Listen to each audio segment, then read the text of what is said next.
ناظرین السلام علیکم ورحمۃ اللہ وبرکاتہ۔ دوستو، میں آج آپ کی خدمت میں مسائل طہارت و نماز کو لے کر کے آپ کی خدمت میں حاضر ہوا ہوں۔ آئیے بغیر کسی تاخیر کے ہم چند مسائل کے اوپر گفتگو کرتے ہیں۔ آپ لوگ ضرور اس ویڈیو کو سماعت کریں تاکہ آپ بھی مسائل طہارت و نماز سے اچھی طریقے سے واقف ہو سکیں۔ تو ہم سب سے پہلے بات کرتے ہیں طریقہ غسل کی کہ غسل کرنے کا طریقہ کیا ہونا چاہیے۔ تو پہلے استنجا کریں، اس کے بعد جو نجاست بدن پر لگی ہو دھو ڈالیں، پھر تمام بدن کو مل کر 3 دفعہ پانی بہائیں۔ ایسا نہ ہو کہ بدن کا کوئی حصہ یا بال دھلنے سے رہ جائے، مگر یاد رہے کہ وضو میں ناک میں پانی ڈالنا اور کلی کرنا سنت ہے، لیکن غسل میں یہ چیزیں فرض ہیں۔ اب طریقہ وضو ہم دیکھتے ہیں۔ اگر آپ کو کوئی بھی باتیں سمجھ میں نہ آئے تو آپ ویڈیو کو جو ہے کہ تھوڑا واپس پاؤز کر لیں، پھر واپس جائیں اور 1-2 مرتبہ سنیں گے تو انشاءاللہ العظیم آپ کو سارے مسائل یاد ہو جائیں گے۔ طریقہ وضو اگر ضرورت ہو تو پہلے استنجا کر لیں، پھر قبلہ کی طرف منہ کر کے بیٹھ کر بسم اللہ الرحمن الرحیم پڑھ لیں، یا یہ اس کے لیے ہے جسے جو ہے وضو کی دعا یاد نہ ہو، تو اگر وضو کی دعا جو ہے وہ یاد ہو تو وہ پڑھ لیں، نہیں یاد ہو تو پھر آپ بسم اللہ الرحمن الرحیم پڑھ لیں۔ پھر دونوں ہاتھ پونچھوں تک 3 مرتبہ دھو کر مسواک سے دانت صاف کریں۔ مسواک نہ ہو تو انگشت شہادت سے دانتوں کو مل لیں، پھر منہ میں پانی ڈال کر 3 مرتبہ کلی کریں۔ کلی کے بعد 3 مرتبہ ناک میں پانی ڈال کر بائیں ہاتھ سے نتنے صاف کریں۔ بعد میں منہ پر پانی ڈال کر 3 مرتبہ دھو ڈالیں، اور یہ خیال رکھیں کہ پیشانی کے بالوں سے لے کر کے ٹھوڑی کے نیچے تک اور کانوں کی کنپٹیوں تک منہ بالکل جو ہے دھل جائے۔ اگر اتنے حصے میں ایک بال بھی خشک رہے گا تو وضو نہیں ہوگا۔ پھر دونوں ہاتھ 3 دفعہ کوہنیوں سمیت پہلے دایاں پھر بایاں دھوئیں۔ اب نیا پانی لے کر سر، کانوں اور گردن کا مسح کریں۔ آخر میں دونوں پاؤں ٹخنوں سمیت دھوئیں۔ پہلے دایاں پھر بایاں پیر کو دھونا ہے۔ دھو کر اٹھ بیٹھیں۔ وضو کرتے وقت باتیں نہیں کرنی چاہیے، یہ بھی بات یاد رکھیں، بلکہ ہر عضو دھوتے وقت کلمہ شہادت ورد زبان رہنا چاہیے۔ اب تو یہ وضو کی باتیں ہو گئی اور غسل کی باتیں ہو گئی۔ اب ہم تیمم کو دیکھتے ہیں۔ تو تیمم بیماری، مسافر، خوف دشمن اور پانی نہ ملنے کی صورت میں تیمم کر لینے کا حکم ہے، یعنی پاک مٹی یا ایسی چیز ہے جس پر پاک مٹی پڑی ہو، دونوں ہاتھ مار کر ایک بار اپنے چہرے پر پھیر لیں، پھر دوسری دفعہ پاک مٹی پر ہاتھ مار کر دونوں کوہنیوں سمیت مل لیں، تو آپ کا جو ہے کہ تیمم ہو جائے گا۔ اب ہم بات کرتے ہیں اوقات نماز اور تعداد رکعت کی۔ نماز فجر کا وقت پو پھوٹنے سے سورج کے نکلنے سے پہلے تک ہے۔ اس میں 2 سنت مؤکدہ ہے اور 2 فرض نماز ہے۔ نماز ظہر کا وقت دوپہر ڈھلنے سے لے کر ہر چیز کا سائے اصلی چھوڑ کر 2 مثل ہونے تک ہے۔ اس میں 4 سنت مؤکدہ ہے، 4 فرض ہے، 2 سنت مؤکدہ ہے اور 2 نفل نمازیں ہیں۔ اب نماز عصر کی ہم بات کرتے ہیں۔ نماز عصر کا وقت 2 مثل کے بعد سے سورج غروب ہونے سے پہلے تک ہے، مگر سورج غروب ہونے سے تقریباً 20 منٹ پہلے وقت مکروہ شروع ہو جاتا ہے۔ اس میں 4 سنت ہے، سنت غیر مؤکدہ ہے اور 4 فرض نماز ہے۔ اب نماز مغرب کی ہم بات کرتے ہیں۔ نماز مغرب کا وقت سورج غروب ہونے کے بعد سے لے کر مغرب میں شفق کی سرخی ختم ہونے تک ہے۔ اس میں 3 فرض 2 سنت مؤکدہ اور 2 نفل نمازیں ہیں۔ نماز عشاء کا وقت سفید شفق کے ختم ہونے سے لے کر صبح صادق تک ہے، مگر افضل وقت نصف رات تک ہے۔ اس میں 4 سنتیں غیر مؤکدہ، 4 فرض، 2 سنتیں مؤکدہ، 2 نفل، 3 وتر اور 2 نفل نماز ہے۔ ترکیب نماز: نمازی کو چاہیے کہ قبلہ کی طرف پہلے تو وہ منہ کرے، پھر نیت کر کے دونوں ہاتھ کانوں کی لو تک اٹھا کر اللہ اکبر کہتا ہوا ناف کے نیچے باندھ لیں اور ثنا پڑھے۔ اس کے بعد تعوذ یعنی کہ اعوذ باللہ من الشیطان الرجیم اور تسمیہ بسم اللہ الرحمن الرحیم پڑھ کر سورہ فاتحہ پڑھے، اور پھر سورہ اخلاص یا کوئی اور سورت پڑھنے کے بعد اللہ اکبر کہتا ہوا رکوع میں جائے۔ رکوع میں جا کر 3 مرتبہ 3 یا 5 یا 7 بار رکوع کی تسبیح پڑھیں، جو پڑھتے ہیں ہم لوگ سبحان اللہ سبحان اللہ سبحان اللہ العظیم، تو 5 یا 7 مرتبہ جو ایک رکوع میں جانے کے بعد سبحان ربی الاعلی پڑھنا ہے۔ پھر سیدھا کھڑا ہوتا ہوا تسمیع و تمہید کہے، پھر اللہ اکبر کہتا ہوا سجدہ میں جائیں۔ 3 یا 5 یا 7 مرتبہ سجدہ جو سجدے کی تسبیح اسے پڑھیں، سبحان ربی العظیم سبحان ربی العظیم، پھر اللہ اکبر کہتے ہوئے آپ بیٹھ جائیں، اور بقدر ایک تسبیح بیٹھ کر پھر اللہ اکبر کہتا ہوا سجدے میں جائیں، اور پھر سجدہ کی طرح تسبیح پڑھیں، پھر اللہ اکبر کہتا ہوا کھڑا ہو جائیں اور دوسری رکعت پہلی رکعت کی طرح پڑھیں، مگر ثنا اور تعوذ نہ پڑھیں۔ جب دوسری رکعت پوری کر چکے تو 2 زانو ہو کر بیٹھ جائیں اور تشہد پڑھیں۔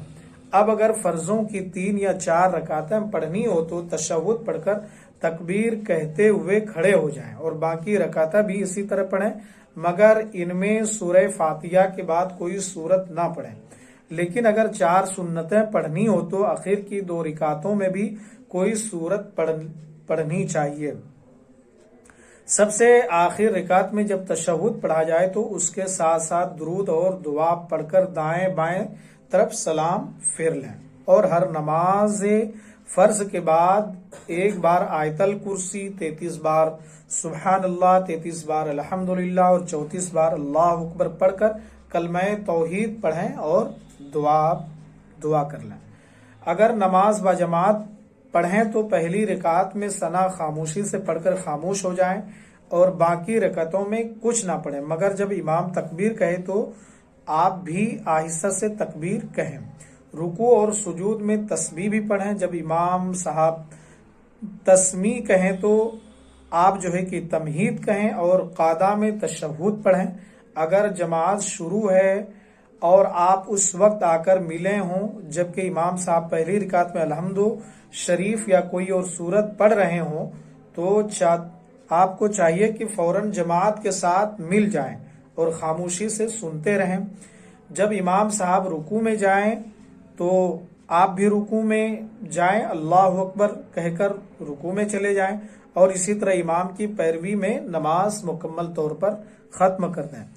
اور اگر آپ شامل ہونے سے پہلے امام صاحب کوئی رکعت پڑھ چکے تھے اور آپ کی وہ رکعت رہ گئی ہو تو اسے امام صاحب کے سلام پھرنے کے بعد جو ہے کہ پوری کر لیں، اور جو رکعت آپ خود شروع کریں اسے ثنا سے شروع کریں۔ یاد رہے کہ اگر مقتدی کی کچھ نماز باقی ہے تو امام کے ساتھ آخری رکعت میں صرف اتحیات پڑھیں اور درود شریف اور دعا نہ پڑھیں، بلکہ نماز کی آخری رکعت میں اتحیات، درود شریف اور دعا پڑھ لیں۔ یہ تو باتیں رہی جو 5 وقت کی ہم لوگ نماز پڑھتے ہیں۔ اب نماز جمعہ کس طریقے سے پڑھتے ہیں اسے دیکھتے ہیں۔ تو جمعہ کی نماز ظہر کے وقت پڑھی جاتی ہے۔ ہر عاقل بالغ مسلمان پر یہ نماز جو ہے کہ فرض ہے، نماز جمعہ، لیکن عورت، غلام، بیمار پر فرض نہیں ہے، اگر پڑھ لیں تو ادا ہو جاتی ہے۔ جمعہ کے دن غسل کرنا سنت ہے، اور خوشبو لگانا، پاک صاف کپڑے پہننا یہ بھی مستحب ہے۔ جو شخص جس قدر